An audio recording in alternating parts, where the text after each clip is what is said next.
economist. 1,000 years ago, Asia dominated the world economy, producing about two-thirds of its output.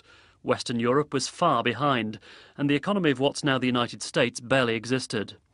Western Europe's economy rose through the Middle Ages, despite setbacks caused by plagues and conflicts. Then, in the 1800s, America's rise and Europe's Industrial Revolution combined to bring Asia's share of world GDP down sharply to just one-fifth of the total by 1980. China's reforms in the 80s boosted Asia's share of the world economy, but then, if you're measuring GDP using market exchange rates, its share slumped in the late 90s, when the Asian economic crisis caused the region's currencies to collapse. If you now compare economies using purchasing power parity, which takes into account the lower prices Asian consumers pay for goods and services on their home markets, the continent's rise continues right through the 1990s crisis.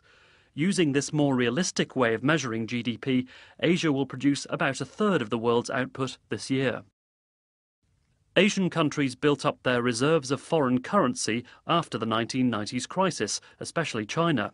This increase is often taken as a sign of Asia's growing economic clout, even though it's been partly reversed in recent years. Furthermore, currency reserves themselves are only a few % of the world's total stock of financial assets. Asia's share of this broader range of assets is growing, but it's still only about a fifth. The East is undoubtedly rising, but its new day has barely begun.